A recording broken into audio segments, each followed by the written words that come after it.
I met Chelsea, she had nothing, no job, and no family. Her family weren't on speaking terms with her. She was broken, mentally and physically, as lifeless as a human can be. She was suffering from depression. Justin, her boyfriend of 7 years, had ended their relationship. He promised the world to her, promised to marry her, and they would build a future together. She dropped out of school to move with him to his new job, much to the chagrin of her family. Throughout their relationship, he was very abusive, and at the end, broke her heart by getting married to his boss' daughter. Chelsea had their future laid out. They would get married, have kids, and live happily ever after. Now he was gone, leaving her with tears and shattered dreams. That didn't stop her from loving him through the heartbreak. She was still hoping that one day, Justin would do the right thing by returning back to her. While she waited for the return of Justin, I pursued her up and down, trying to win her over. She was a beautiful girl. How broken she was about the breakup spoke to how genuinely she loved, and I wanted that kind of love myself. I knew I could make her forget him. I knew if I tried harder, her mind would change and say yes to me. It wasn't easy to get her to see things my way. She never called me until I called her.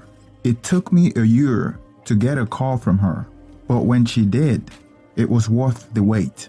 I remember how happy I was when I saw her call on my phone. She had never called me, so why is she calling me now? When I picked up, she said, "I called you to check up on you." For her to call and check up on me gave me hope that finally I was making inroads on her heart. Finally, reality had dawned on her that Justin wasn't coming back. She called because she had decided to pick up the pieces and move on with them. I was glad she thought of me when she thought of moving on. I asked Chelsea for a date on her birthday. After a little hesitation, she agreed. When I saw her that night, I could swear she was the most beautiful girl I've ever seen. I knew I wanted to spend the rest of my life with her. I proposed to her knowing this would be the first of many until she agreed. To my utmost surprise, she said yes. No second guessing.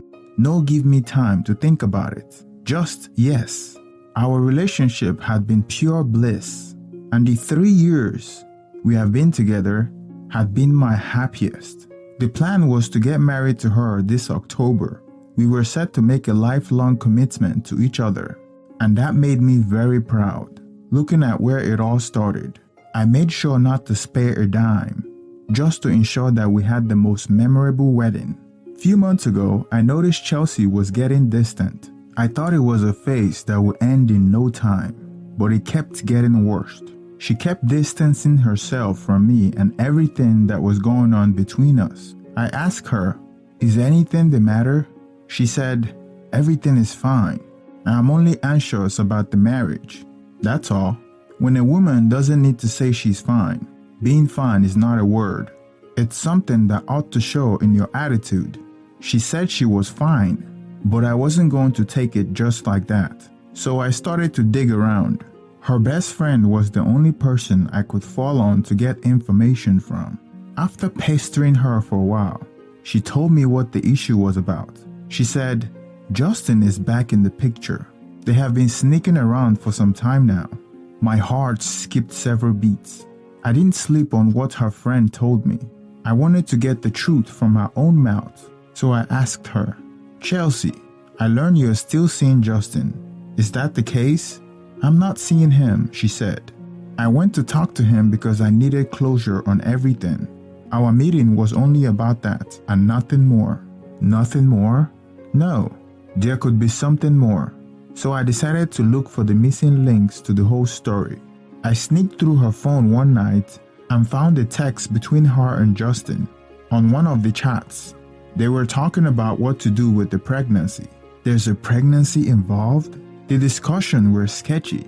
I didn't understand everything, so I went back to her best friend again. I knew I could get the information from her because that girl had expressed some sort of soft spots towards me. She confirmed Chelsea was a month pregnant for Justin. No words can express the shock I went through when I heard that. After all these years, how could she do this to me? I am hurt, angry, and disheartened. I am experiencing pain at places I didn't know exist. I haven't told her anything, neither have I asked any questions. I saved all the information I collected from her text message. She thinks I do not know about the pregnancy. She thinks me a fool, but even a fool has his day. I was planning on calling off the wedding at the very last hour. In one of the text messages, she expressed the reason for getting married to me was to impress her family because they saw her as a disappointment. I felt like I was the sacrificial lamb. Something has to give, and I'm not going to play softball. My best friend suggested that I date her best friend to get back at her, but that would pale in comparison to what she had done to me. The crime does not fit the punishment. I wanted to hurt her in ways she couldn't easily recover from. The wedding was a few months away, so I decided that I would make a scene. I made sure to not invite anybody from my side of the family, just a few friends. Why I made sure she invited all her family members and friends. The wedding was just 3 weeks away, and we wanted to have it as soon as possible. And we wanted to make it as soon as possible before her pregnancy started to be visible. Weeks before the wedding, I asked my fiancé whether she invited Justin. She said no, and was curious why I would ask her that question. I told her I wanted him to see her get married for my peace of mind, because I wanted to show him that she's mine now. She was reluctant at first, but later accepted. I guess she was thinking that maybe she could get him jealous. I knew the reason she was going along with the marriage was because she wants someone to be the father of her unborn child. She wanted me to be there to hold her hands when she gave birth to another man's baby. She wanted to deceive me. On the day of the wedding, I was at the altar, watching as her father walked her in. She was the most beautiful woman I've ever seen. Looking at her father's face, I could see how proud he was. All her family and friends were there. Some of my friends were there, but none of my family members were told about the wedding. I have managed to hide my wedding plans from them. It was difficult, but I had to do it because I didn't want them to witness what I was about to do. I made sure to look through the crowd to see who was there. It was perfect. Justin was there with his now wife, whom she left my fiancé for. It was hard for me not to keep staring at his direction. He was chatting with his wife, as if he had done nothing wrong. He had impregnated the woman I love. I can't imagine how he could be so comfortable to allow another man to raise his own kid. The thought of that aggravated me the most. As my soon-to-be wife approached the altar with her father by her side, her pregnancy can be seen, slightly visible through her wedding dress. She had tried to force it in, but it was obvious that she was pregnant. Weeks before, she broke the news to me that she was pregnant, and I pretended to be happy because she claimed it was mine.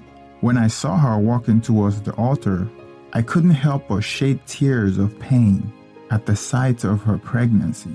It was as if I was seeing it for the first time. The emotions that I've held for so long came out with vengeance. I was inconsolable. My heart broke for what I was about to do. People might see it as cruel. It will be all over the gossip column on the newspaper in town. But a man can only take so much. She owes me a debt, and it has to be paid accordingly. She approached me in the altar and wiped the tears off my eyes. The crowd was at awe, observing our chemistry, not knowing what was about to go down. My friend, whom was my best man at the wedding, helped me to set up an overhead projector in such a way that all the guests would see the projector screen. We set it up 2 nights before the wedding. What I was about to do was planned months ago when I opted to perform the ceremony on a party hall instead of a church. My soon-to-be wife fought me about it, but gave up when I insisted. I want to be able to be in control of the environment.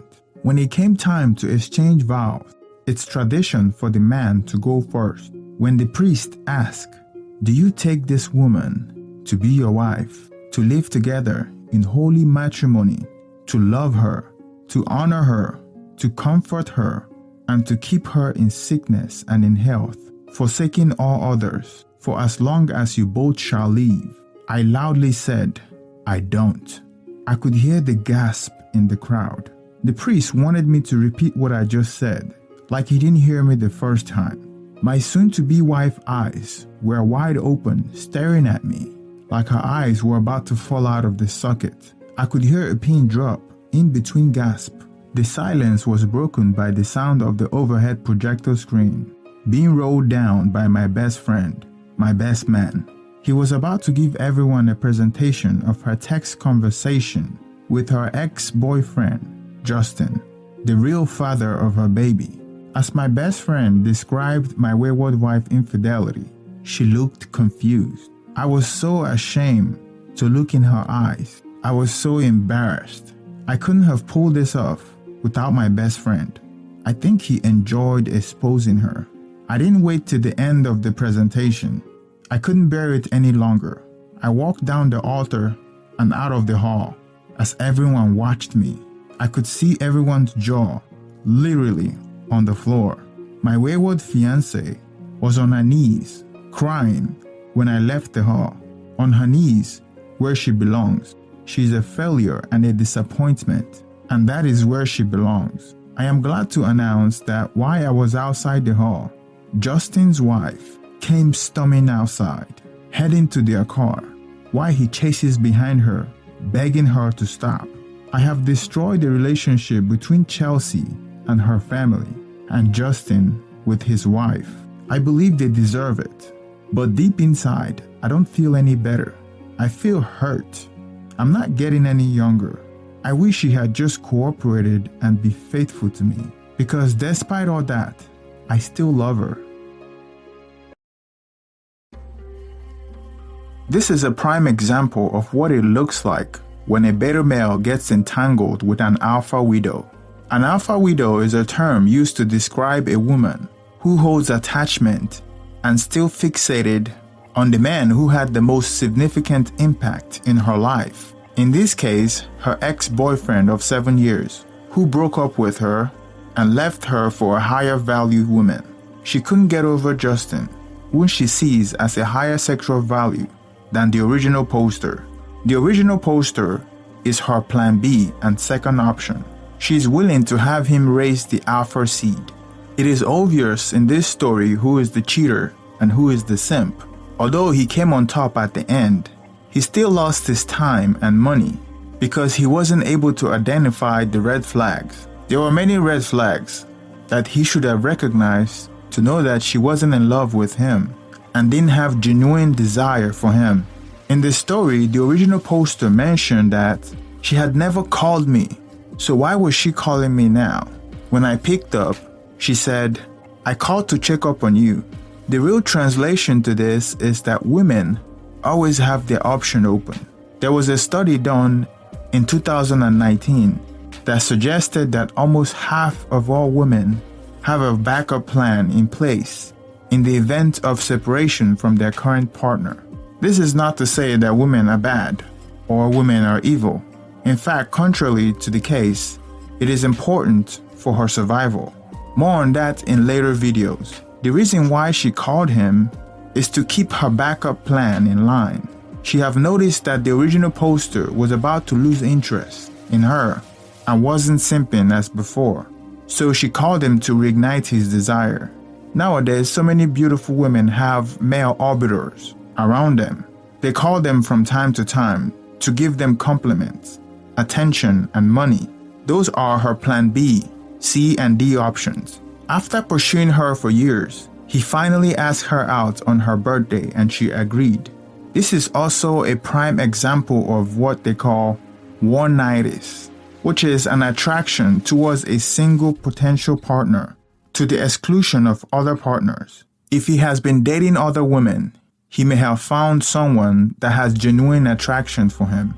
Instead, he waited in the wing as an orbiter, a beta male, and a plan B.